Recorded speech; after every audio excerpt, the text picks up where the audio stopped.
Selamat siang pemirsa, Sumatera Utara hari ini kembali hadir menjumpai Anda untuk edisi Rabu 1 Maret 2023 kali ini bersama saya Widya Utami Putri.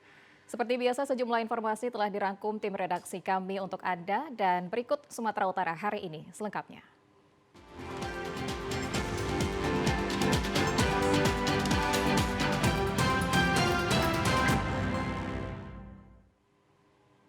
Pemirsa, diduga akibat korsleting listrik, 4 rumah semi permanen di Medan ludes terbakar. 4 unit rumah semi permanen yang terbuat dari kayu di Kota Medan Selasa siang ludes terbakar. Banyaknya material yang mudah terbakar membuat api cepat membesar dan melalap seluruh bagian rumah. 7 unit mobil pemadam kebakaran pun diturunkan untuk memadamkan api yang awalnya berasal dari rumah berlantai 2. Rumah yang terbuat dari kayu karena rumah terdiri dari material yang mudah terbakar, ditambah dengan berhembusnya angin kencang membuat api dengan cepat menyambar ke rumah yang berada di sebelahnya. Hal itu terlihat saat petugas terpaksa membongkar paksa pintu rumah dengan menggunakan palu dan setelah berjibaku selama 1 jam, akhirnya petugas berhasil memadamkan api. Lurah Seisi Kambing B, Lambok Siahaan mengatakan, api pertama kali muncul dari salah satu rumah warga sekitar pukul 11:30 menit. Lambok menyebut melihat adanya api yang mulai menyebar, dirinya langsung menghubungi pihak Damkar Kota Medan. Terkait dugaan awal kebakaran, dirinya mengatakan dari korsleting listrik. Laporan yang kami terima, ada 4 unit rumah yang terbakar. Ada 4 unit rumah yang menjadi objek yang terbakar pada siang ini, yang kejadiannya tadi pada pukul 11:20 waktu Indonesia Barat. Ada dugaan sementara barangkali dari unsur atau apa? Untuk dugaan asal mula api kita belum bisa pastikan dari mana karena masih dalam penyelidikan. Namun kemungkinan dari korsleting listrik. Peristiwa kebakaran ini tidak menimbulkan korban jiwa, namun kerugian material diperkirakan mencapai ratusan juta rupiah. Abdul Qasim, kakek berusia 90 tahun, korban luka bakar dalam insiden kebakaran yang menghanguskan tempat tinggalnya saat ini masih terbaring lemah di rumah sakit. Sudah 2 hari kakek Qasim yang merupakan korban kebakaran yang menghanguskan tempat tinggalnya masih dirawat intensif di Rumah Sakit Umum Panyabungan, Mandailing, Natal. Pada kebakaran tersebut tidak saja menghanguskan tempat tinggal korban, tapi juga menghanguskan 3 rumah lainnya dan 2 ruangan kelas MDA di Desa Kumpulan Setia, Kecamatan Huta Bargot, Kabupaten Mandailing, Natal. Saat ini korban masih terbaring lemas dan belum bisa bergerak bebas akibat luka bakar di bagian kaki, kepala, dan tangan. Kondisi yang sangat memprihatinkan kakek Qasim yang dirawat di ruang bedah Rumah Sakit Umum Panyabungan kini dalam pengawasan tim dokter rumah sakit karena luka bakar yang hampir di seluruh tubuhnya. Kepala, muka, 2 tangan, 2 kaki, betis. Untuk perawatan medisnya sendiri Bang, itu diapakan Bang? Dioperasi apa gimana Bang? Dioperasi. Dioperasi Bang ya? Untuk biaya perawatannya Bang, siapa yang nanggung Bang?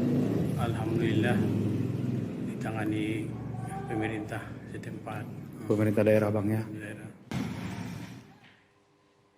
Informasi lainnya akan kembali kami hadirkan usai jeda berikut. Tetaplah bersama kami di Sumatera Utara hari ini.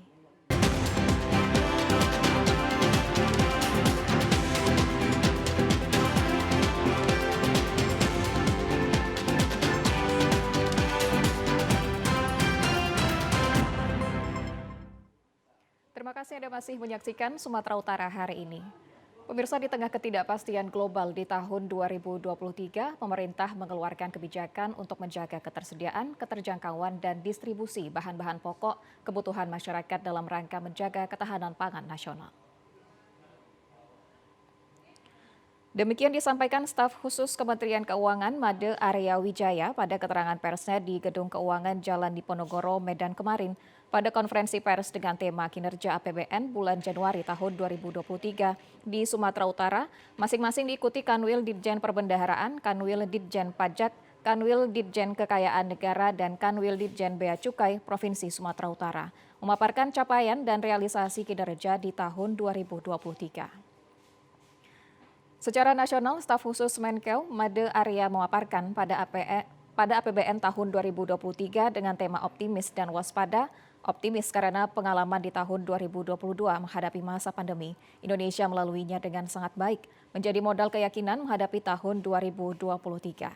Sedangkan waspada, menurut Made Arya, pemerintah sudah mengantisipasi dan memitigasi kemungkinan-kemungkinan yang tidak bisa diprediksi saat penyusunan perencanaan, karena menyadari ketidakpastian di tahun 2023 ini cukup tinggi. Dijelaskan seluruh kebijakan yang dirumuskan di APBN 2023 diharapkan sudah mengantisipasi kemungkinan yang terjadi termasuk mengatasi ketahanan pangan, di mana pemerintah telah mengamankan anggaran sebesar 104,2 triliun dalam anggaran pendapatan dan belanja negara tahun 2023 untuk sektor ketahanan pangan.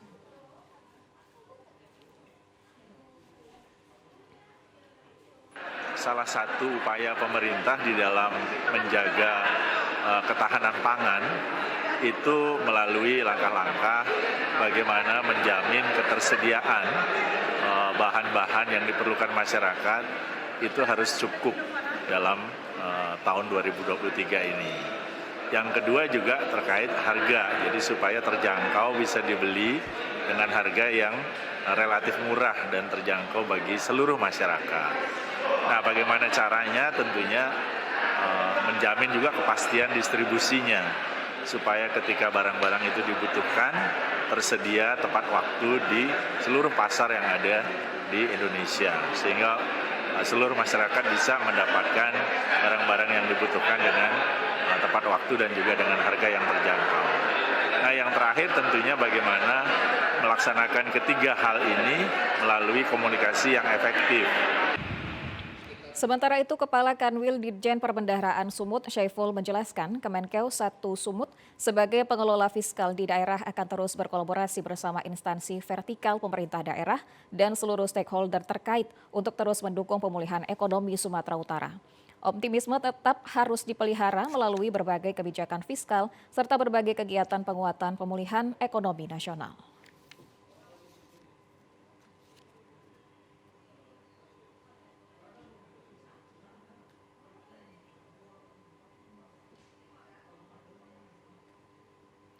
Momentum Isra Mi'raj merupakan momentum kaum ibu menuju fitrah di dunia dan akhirat. Sebab ibu adalah pendidik utama dalam sebuah keluarga, terutama dalam memperbaiki kualitas moral bangsa. Hal tersebut dikatakan penceramah Al-Ustadz Yahya Tambunan pada Milad ke-18 Forum Silaturahmi Majelis Taklim Sumatera Utara yang dihadiri seribuan muslimah yang tergabung dalam majelis taklim tersebut. Bertempat di Pantai Mangrove, Kabupaten Serdang Bedagai kemarin. Lebih lanjut dikatakan Rasulullah SAW semasa hidupnya tidak hanya mengangkat harkat dan martabat perempuan, tetapi mengarahkan kepada jalan yang diridhoi Allah Subhanahu wa Ta'ala. Dengan mengambil tema semoga semakin erat dan maju terus berkembang sampai anak cucu, kegiatan ini didukung oleh Yayasan Pendidikan Islam Hikmatul Fadilah, pembina Forum Dato' Hajah Hikmatul Fadilah didampingi Ketua Forum Silaturahmi Majelis Taklim Sumatera Utara Hajah Khalizah Najar RD mengatakan Milad ke-18 ini menjadi ajang menjalin ukhuwah Islamiyah dan keberadaan organisasi ini bisa mencapai tujuan utama dalam meningkatkan syiar Islam dan kecerdasan umat. Keberadaan Forum Silaturahmi Majelis Taklim Sumatera Utara yang juga bagian dari Persatuan Perempuan Pecinta Tauhid Tasawuf ini dalam meluaskan peran di bidang dakwah, pendidikan, dan sosial kemasyarakatan. Hingga di usianya yang ke-18 tahun ini, keberadaan Majelis Taklim ini memberikan kontribusi nyata terhadap peningkatan kualitas masyarakat dan bergerak menjadi garda terdepan perjuangan dan pemberdayaan umat. Alhamdulillahirrahmanirrahim, pada hari ini kita milad Forum Silaturahmi Majelis Taklim Sumatera Utara, yaitu yang ke-18 tahun. Jadi alhamdulillah kami juga tidak menduga dan memang alhamdulillah ini adalah juga izin dari Allah. 18 tahun forum ini masih bertahan dan malah semakin banyak jemaahnya. Ya, kalau kemarin 5.000, sekarang bertambah lagi 1.000. Jadi insya Allah ke depan kami ingin forum ini terus berkembang pesat, sama-sama berzikir bersama, mendengarkan tausiah bersama. Jadi ke depan ya forum ini kami ingin terus berkembang, di mana kita mempunyai kartu forum. Kartu forum ini kita akan membuat apabila ada nanti jemaah yang mempunyai misalnya dia punya catering atau punya salon atau punya bidang pengantin atau yang lain-lain lah UMKM itu, nanti dari kartu forum itu bisa diskon 10%. Sehingga banyak nanti orang bisa mengikuti forum ini. Kenapa? Ada manfaatnya. Pada perayaan Milad, Forum Silaturahmi Majelis Ta'lim Sumatera Utara turut diberikan puluhan hadiah lucky draw yang menambah riang suasana. Di akhir kegiatan tampak suasana haru lewat pemberian hadiah tabungan umroh kepada 2 jemaah dan 2 pengurus yang telah aktif membesarkan Majelis Ta'lim ini. Penasehat Forum Kiai Haji Khaidir Abdul Wahab mengapresiasi keberadaan Majelis Ta'lim dalam meningkatkan keimanan dan ketakwaan kepada Allah dan pembentukan akhlak mulia bagi jemaah dan mewujudkan rahmat bagi alam semesta. Bagaimana yang kita harapkan, mudah-mudahan Majelis Ta'lim Forum Silaturahmi Sumatera Utara ini berkesinambungan sampai batas yang tidak berakhir sampai Allah Jalla mengambil mereka. Yang penting Majelis Ta'lim tetap berhasil dengan baik dan sukses, tak pernah mundur setapak pun, tetap berjuang jihad fisabilillah.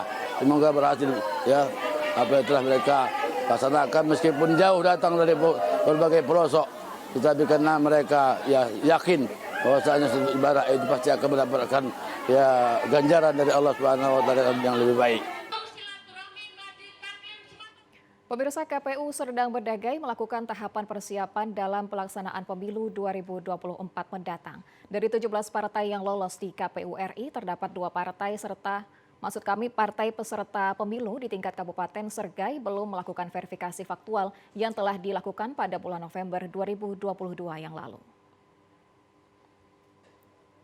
Hal tersebut disampaikan Ketua KPU Sergai Fuad Hasan Lubis di sela kegiatannya. Sampai saat ini KPU Sergai terus melakukan persiapan dan tahapan dalam pelaksanaan pemilu yang dijadwalkan di tahun 2024 mendatang.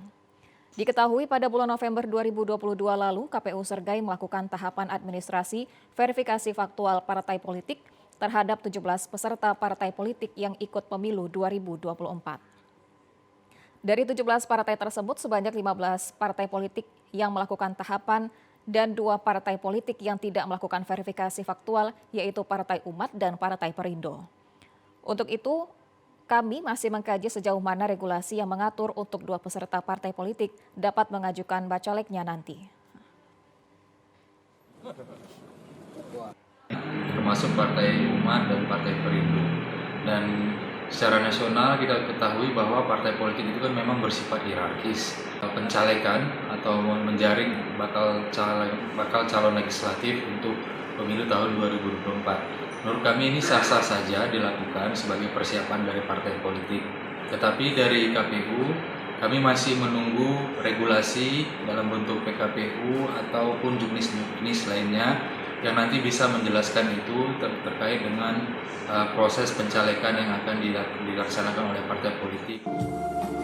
Menanggapi hal tersebut, Ketua Partai Perindo Sergai Edi Sutomo Harahap optimis dan yakin partainya dapat ikut serta mengajukan bacaleknya di KPU Sergai. Terutama susunan pengurus sudah rampung 100% dan saat ini sedang berkoordinasi dengan pihak KPU Sergai. Diketahui bahwa regulasi dan aturan PKPU untuk verifikasi faktual ulang masih ditunggu KPU Sergai hingga bulan April mendatang. Beragam informasi lainnya akan kembali kami hadirkan usai jeda berikut. Tetaplah bersama kami.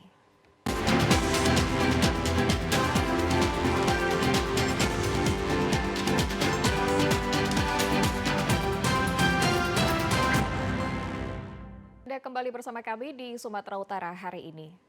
Pemirsa, petugas unit Pidum Satuan Reserse Kriminal Polrestabes Medan resmi menahan Jai Sangkar alias Rakesh, yakni oknum preman yang mengancam dan menganiaya jurnalis saat melakukan peliputan.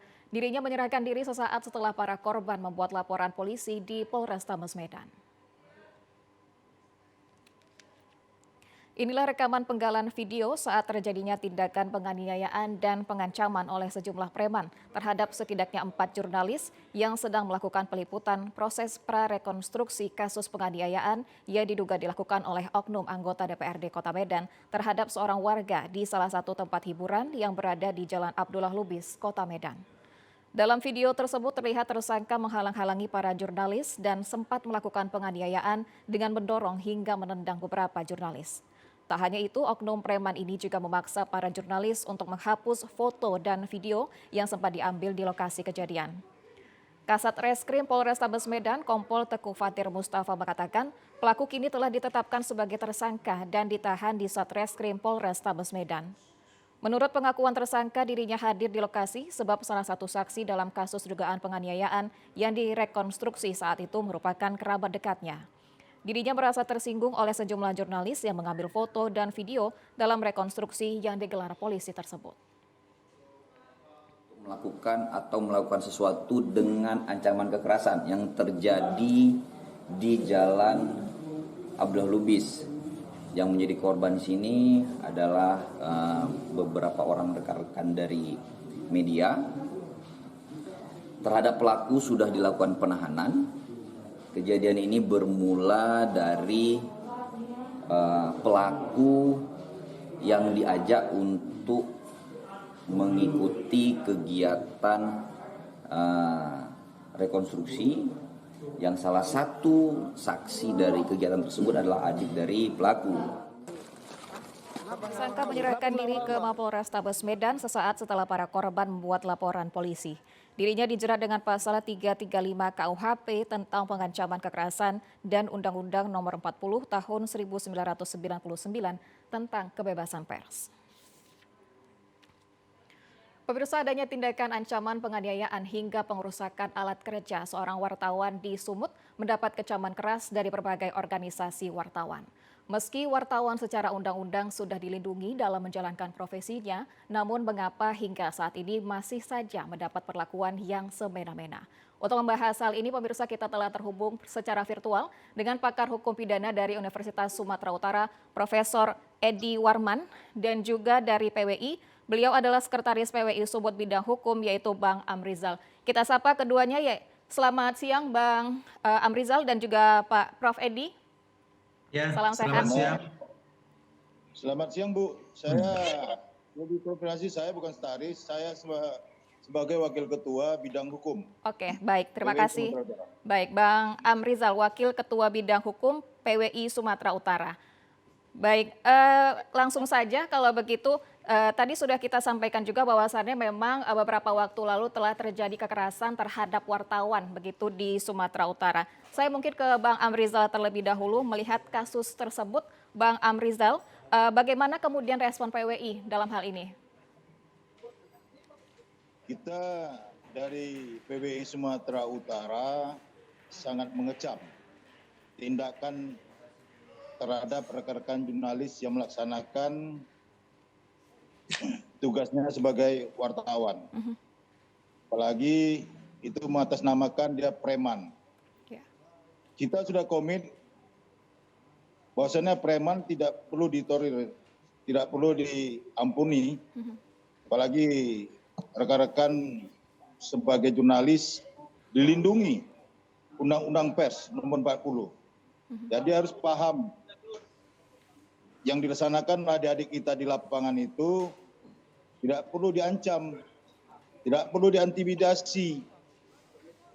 Diajak aja dialog dengan baik, apalagi saat itu dilakukan rekonstruksi di luar, di lapangan, tidak di ruang tertutup.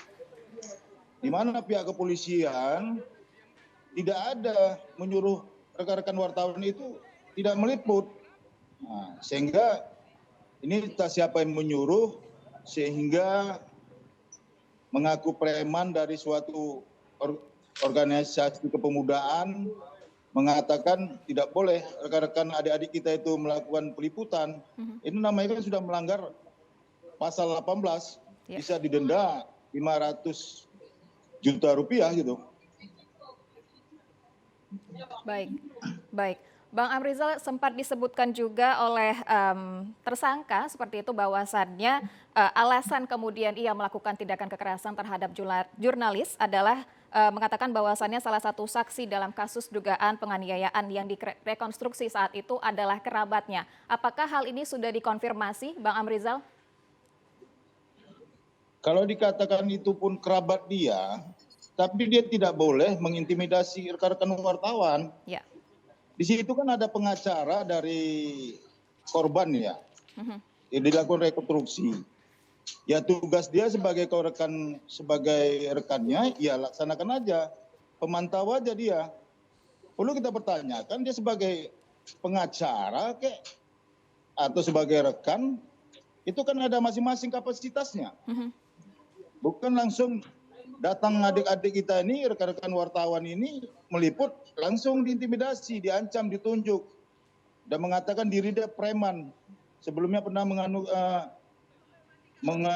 menganiaya wartawan katanya. Ini ada apa? Ya.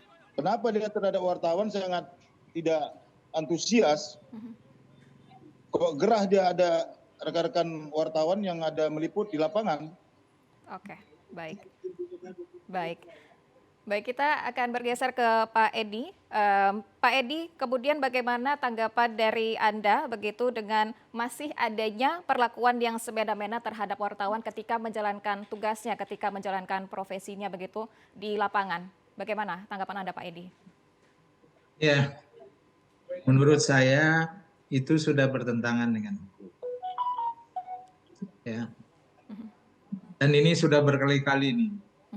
Pelanggaran-pelanggaran penganiayaan yang dilakukan kepada wartawan. Kalau menurut saya, perbuatan itu perbuatan yang tidak baik, siapapun yang melakukannya. Dan terhadap pelakunya itu dapat diancam dengan pidana. Jadi seharusnya penganiayaan terhadap wartawan itu tidak harus terjadi oleh para penegak hukum maupun pada masyarakatnya. Kita ajak aja berdialog dengan baik dengan wartawan, selesai masalahnya. Tidak dengan harus kekerasan kita harus melakukan itu. Ya. Jadi budaya-budaya inilah yang terjadi di masyarakat yang kurang paham tentang posisi wartawan itu apa sebenarnya. Dia meliput suatu kegiatan apa yang terjadi di tengah-tengah masyarakat. Ada yang merasa tidak senang, ada yang merasa senang. Yang tidak senangnya masalah apa? Seharusnya ini bisa dikoordinasikan dengan wartawan. Jadi pada umumnya ya persepsi ini banyak ya masyarakat yang menganggap ini terusik kebebasannya dengan berita ini. Sebenarnya tidak harus. Kalau saya tidak harus. Ya, apalagi saya yang sudah 44 tahun jadi pengacara di Kota Medan ini ya kan. Ya. Kecaman-kecaman wartawan itu banyak sekali. Ya saya senyum aja menghadapinya. Ya. Karena apa? Kita lihat dulu posisi dia sebagai memberitakan suatu persoalan hukum bagaimana. Kalau itu benar terjadinya, mari kita support. Kalau tidak benar terjadinya, ya kita kasihkan masukan. Ini tidak benar, Pak. Tidak harus kita itu melakukan suatu kekerasan terhadap wartawan itu. Karena posisinya di situ hanya bukan untuk memberikan suatu berita-berita yang tidak baik. Kalau dia memberikan berita yang bagus, menyampaikan kepada kita, kenapa kita nggak harus apa? Memang itu benar terjadi. Jadi saya nggak setuju kalau terhadap wartawan itu sering masyarakat melakukan kekerasan terhadap itu karena terusik mungkin misalnya kebebasan dia. Ya kita lihat semuanya. Kalau itu positifnya apa kita terima dengan baik. Dan saya tidak setuju pada prinsipnya melakukan suatu hal-hal yang bertentangan dengan hukum terhadap wartawan itu. Kalau seandainya para penegak hukum, para masyarakat merasa tersinggung dengan adanya berita-berita yang disampaikannya, mari kita berdialog. Ya, mari kita berikan masukan-masukan. Kalau tidak benar, itu baru salah. Tapi kalau benar, ya sebaiknya kita dapat menerima berita-berita itu dengan positif. Sehingga tanpa ada wartawan pun, ya kita tidak akan dapat mengetahui dan memahami apa yang terjadi di tengah-tengah masyarakat. Dia memberikan berita-berita yang bagus, ya kita terima. Ada yang tidak senang masyarakatnya, ya mari kita berdialog dengan mereka. Apa yang tidak senang itu? Oke, Itu. baik. Baik, intinya adalah meskipun memang tersinggung begitu dengan berita yang kemudian dibuat oleh para wartawan, baiknya langkah yang dilakukan adalah dengan berdialog terlebih dahulu tanpa kemudian melakukan tindakan main hakim sendiri. Seperti itu ya, Prof. Ya, Edi? Baik. ya. Baik, saya akan kembali ke Bang Amrizal. Kalau begitu, Bang Amrizal, apa kemudian tindakan selanjutnya yang akan dilakukan Bang Amrizal terhadap korban? Selain memang kemudian saat ini korban sudah ditetapkan sebagai tersangka, adakah mungkin kemudian langkah selanjutnya yang akan dilakukan?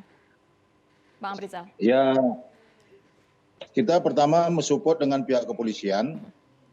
Saat ini sudah menindaklanjuti dengan laporan wartawan, yang di mana salah satunya juga anggota PWI. Ya. Nah, kita tetap terus monitor perkembangan ini, sehingga harapan kita untuk kawan-kawan yang tanda kutip itu preman, supaya bisa melihat itu. Yang tadi kata Profesor, dilihat dulu tugas wartawan tadi di lapangan. Nah, karena wartawan ini menyajikan berita yang baik, yang diperolehnya di lapangan. Sehingga kami selaku PWI Sumatera Utara tetap memantau kasus ini sampai ke pengadilan. Oke. Baik. Jadi begini Bu, ini masukan. Oke. Ya. Ya, baik. Kalau silakan. apa yang disampaikan oleh Pak Amrizal tadi ya, kalau memang mereka sudah ditetapkan sebagai apa? Tersangka? Tersangka, Ya, bukan berarti itu tidak bisa kita lakukan secara restorasi justice penyelesaiannya. Oke. Jadi tidak semua persoalan sedikit ya proses ke pengadilan. Proses ini bisa kita selesaikan baik pihak kepolisian maupun jaksa. Ya, jangan cepat menetapkan orang itu menjadi tersangka. Kita lihat dulu, apakah nggak bisa kita selesaikan secara restorasi justice, baik oleh kepolisian maupun kejaksaan, maupun pengadilan itu sendiri. Dan ini saya ya setelah lahirnya KUHP nasional yang baru, ya tidak sedikit-sedikit harus tersangka. Diselesaikan dulu secara musyawarah dan baik. Kalau seandainya ya tidak bisa diselesaikan secara damai itu persoalan, ya itu boleh kita proses. Bukan berarti perkara pidana itu nggak boleh damai, boleh.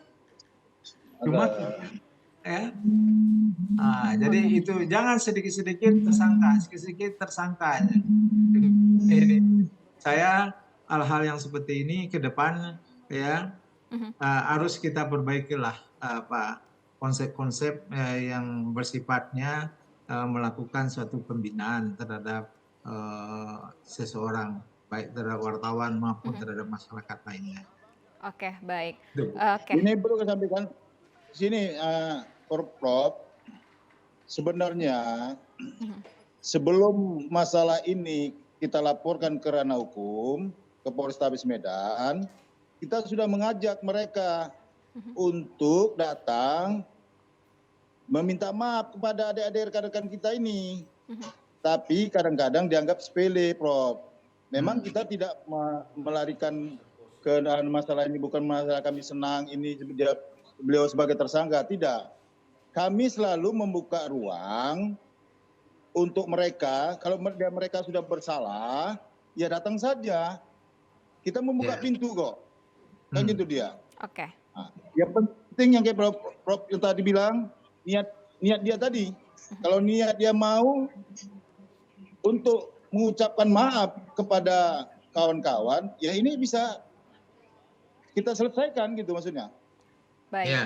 Baik, Bang Amrizal dan juga Pak Edi, artinya memang dari PWI sendiri sudah melakukan upaya pendekatan seperti itu, melakukan upaya dialog agar kemudian kasus ini bisa dapat diselesaikan secara baik seperti itu ya, Bang Amrizal. Iya. Oke, Iya, baik, iya. Bang Amrizal, bila seorang wartawan kemudian mendapatkan perlakuan kekerasan begitu saat melakukan peliputan, namun bukan merupakan anggota dari PWI, seperti apa kemudian yang akan dibantu begitu terhadap wartawan tersebut, Bang Amrizal? Oh, kalau memang dia di luar anggota PWI, dia memang kalau dia wartawan, adik-adik, ya kita tetap bantu mendampingi beliau untuk menyelesaikan masalah apabila terjadi kekerasan terhadap kawan-kawan, biar meskipun bukan anggota PWI, itu udah komit kita itu. Oke, baik. Pak Edi, terakhir bagaimana kemudian terkait dengan undang-undang kita, Pak Edi, terhadap perlindungan terhadap wartawan seperti itu? Apakah undang-undang kita ini perlu kemudian untuk direvisi agar perlindungan terhadap wartawan juga akan semakin lebih baik ke depannya? Singkat saja, Pak Edi. Iya, sebenarnya dengan lahirnya KUHP nasional, segala sesuatu persoalan itu bisa diselesaikan secara damai. Jadi begitu. Nah, damai itu meskipun sudah dilakukan berkali-kali, ya. Nah, konsepnya itu tidak harus, ya, seseorang itu semuanya harus menjalani pidana, tidak. Ya, bahkan nanti setelah masa berlakunya 2 tahun KUHP nasional, nanti akan lahir nanti peradilan anak. Peradilan sebelum masuknya seseorang menjadi tersangka diselesaikan dulu secara musyawarah oleh para pihak. Ya, nah nggak mungkin nggak bisa diselesaikan, cuma caranya yang perlu kita lakukan. Bagaimana? Ya, jadi gitu ya. Dan budaya ini belum lagi ini terbiasa oleh masyarakat kita. Nanti ke depan ini yang akan kita perbaiki. Ya. Saya lebih condong untuk penyelesaiannya secara damai. Secara damai, oke, baik. Upaya damai harus diutamakan terlebih dahulu sebelum kemudian dilanjut begitu dengan upaya hukum begitu ya, Prof. Edi? Iya. Baik, oke. Prof. Edi, mungkin satu pertanyaan lagi. Bagaimana kemudian pesan yang ingin disampaikan kepada teman-teman wartawan kita? Singkat saja, Prof. Edi, sebelum saya beralih ke Bang Amrizal. Ya, sebenarnya wartawan itu sudah tahu ya, etika cara menyampaikan berita, ya sudah tahu semuanya. Mungkin ke depan ya hal-hal yang rasanya menyinggung suatu perasaan orang lain. Atau ada hal-hal yang merasa itu tidak enak, ya kita sampaikan dengan kekeluargaan. Oke, baik. Bang Amrizal, terakhir seperti apa kemudian harapan yang ingin disampaikan kepada teman-teman wartawan dan tentunya terhadap penyelesaian kasus kekerasan terhadap wartawan di Sumatera Utara? Bang Amrizal? Ya, saya mengimbau kepada kawan-kawan yang bertugas di lapangan, pertama gunakan etika sebagai seorang jurnalis sehingga berjalan dengan baik apa yang diharapkan untuk menyampaikan informasi pada masyarakat. Ya. Sehingga meskipun mendapat banyak rintangan dan tantangan itu hal yang biasa. Saya paham aja gitu. Satu lagi apa tadi? Iya, baik. Bagaimana kemudian harapan untuk penyelesaian kasus kekerasan terhadap wartawan yang baru saja terjadi di Sumatera Utara, Bang Amrizal? Singkat saja, Bang Amrizal. Kalau kita menyikapi kalau kekerasan terhadap kawan-kawan wartawan, ya pertama tadi, mari kita berdialog, bisa diselesaikan secara kekeluargaan, ya kita selesaikan. Semua permasalahan itu kan tidak harus mencari siapa yang salah sampai benar. Ya. Yang penting kita mengambil yang baiknya saja. Itu aja, Bu.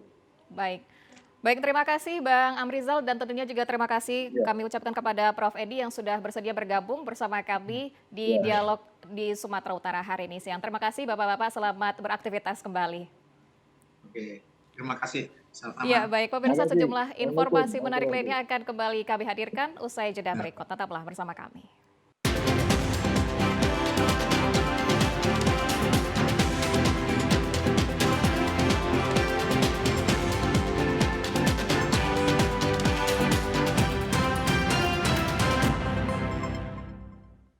Warga yang didominasi kaum ibu dari Gang Asam Kelurahan Martubung, Kota Medan merumpahkan rasa kekecewaannya dengan melakukan penanaman pohon pisang di jalan rusak guna meminta Pemko Medan untuk melakukan perbaikan jalan yang terendam banjir bertahun-tahun lamanya.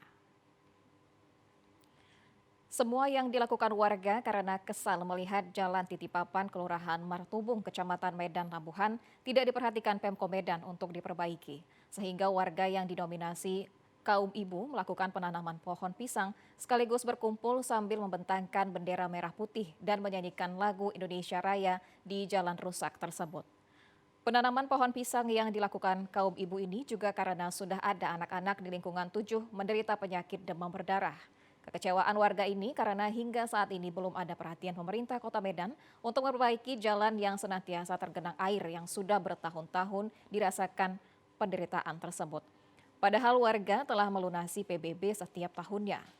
Salah seorang ibu rumah tangga, Dewi Sartika, mengatakan jalan tersebut rusak karena tergenang air banjir, hujan, serta adanya air limbah yang meluber dari drainase rutan kelas 1 Labuhan Deli yang berlokasi tidak berapa jauh dari kawasan rumah warga. Warga mengharapkan Wali Kota Medan kiranya dapat memperhatikan keluhan mereka, apalagi sudah dekat bulan Ramadan, agar warga mudah untuk pergi beribadah ke masjid. Jalan ini kan udah lama rusak, Pak. Udah bertahun-tahun kami rasakan, sekitar hampir 10 tahun lebih lah. Udahlah, udah 3 tahun ini terulang lagi nih jalan rusak. Anak-anak pun susah bermain di depan rumah, susah untuk beraktivitas, sekolah pun kayak air parit baunya. Sampai orang udah kena DBD salah satu warga. Dan ada yang meninggal juga, penyakit kulit pun udah mewabah lah di sini, karena airnya pun bau. Solusinya nggak ada, kepala lingkungannya kayak Kepri pun memang acuh aja. Ini sudah mau dekat pemilu, kami akan... Sementara warga lainnya, seorang ibu rumah tangga berdomisili di Jalan Titi Pahlawan Gang Asam Rosmaini mengatakan bahwa pemerintah kota tidak juga memperbaiki jalan tersebut, maka warga Gang Asam akan golput pada pemilu mendatang. Usai melakukan aksinya, para ibu rumah tangga membubarkan diri kembali ke rumah masing-masing. Sumatera Utara hari ini akan segera kembali dengan segmen Lintas Andalas. Tetaplah bersama kami.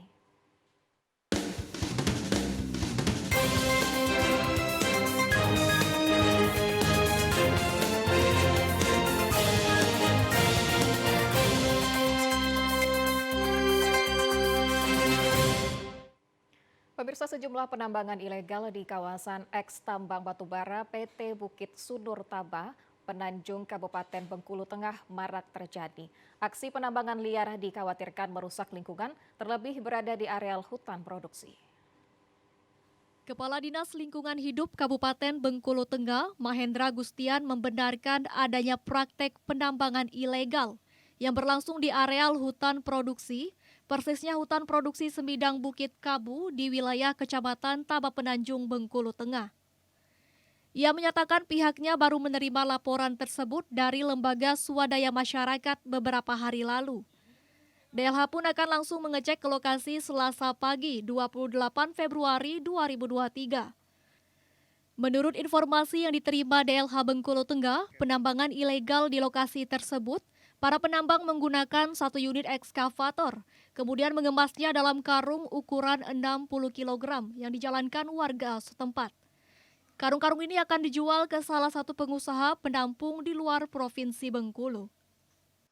Kebetulan hari Sabtu itu Kadis LHK Provinsi dan Kadis ESDM Provinsi sudah berangkat ke lokasi, sudah ngecek lokasi. Kebetulan kami belum. Setelah saya dapat laporan dari mereka bahwa lokasi yang dijarah itu adalah hutan produksi terbatas Semidang Bukit Kabu. Yang ex Bukit Sunur. Terkait aktivitas penambangan, Mahendra menyebut pihaknya tidak dapat berbuat banyak. Pasalnya kewenangannya pengelolaan hutan berdasarkan Undang-Undang Nomor 23 Tahun 2014 telah diserahkan ke pemerintah Provinsi Bengkulu. Di samping itu, dampak lingkungan akibat penambangan juga sudah diketahui Dinas Lingkungan Hidup dan Kehutanan Provinsi Bengkulu. Tim Liputan TVRI Bengkulu melaporkan. Desa Tanggoraso, Kecamatan Pinoraya merupakan desa percontohan anti korupsi di Bengkulu Selatan. Hari ini dijadwalkan tim dari Komisi Pemberantasan Korupsi akan melakukan observasi ke Desa Tanggoraso. Program Desa Anti Korupsi merupakan kerjasama Komisi Pemberantasan Korupsi bersama Kementerian Desa (PDT) dalam upaya menekan potensi tindak pidana korupsi pengelolaan dana desa. Desa Tanggoraso merupakan salah satu dari 3 desa di Provinsi Bengkulu yang masuk nominasi Desa Percontohan Anti Korupsi. Sehubungan dengan program tersebut, besok Rabu tanggal 1 Maret 2023, tim dari Komisi Pemberantasan Korupsi akan turun ke Desa Tanggoraso melakukan observasi. Inspektur Inspektorat Daerah Bengkulu Selatan Hamdan Sarbaini membenarkan bahwa KPK akan melakukan observasi ke Desa Tanggoraso.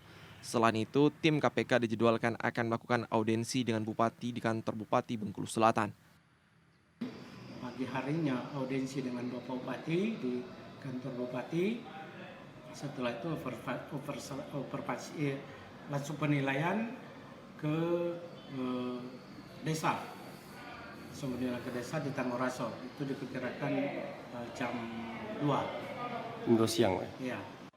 Sementara Kabid Pemerintahan Desa PMD Muklis menyebut dipilihnya Desa Tanggoraso sebagai desa percontohan anti korupsi Bengkulu Selatan setelah melihat berbagai indikator, di antaranya dari sisi administrasi dan pelaporan, kinerja aparatur desa, dan digitalisasi desa.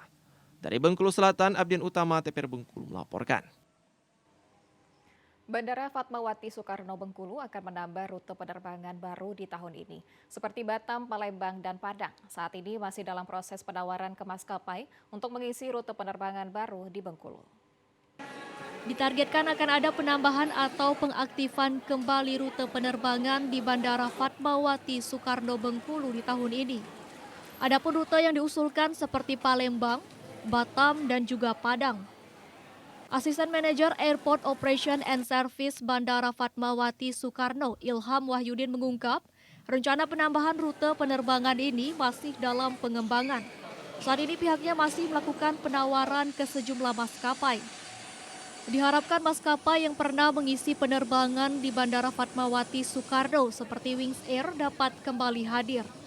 Selain itu dipastikan ada maskapai baru yang akan ikut mengisi penerbangan.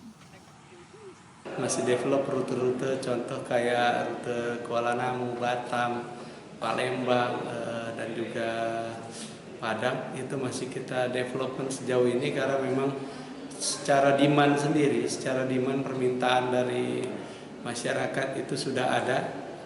Buktinya apa? Buktinya kalau kita trafficnya itu sebelum pandemi itu memang sudah ada dan load factornya juga bagus di angka 50-60%. Dan harapannya ke depan adalah maskapai yang sebelumnya mengisi sisi udara langit di Bandara Fatmawati turut kembali hadir.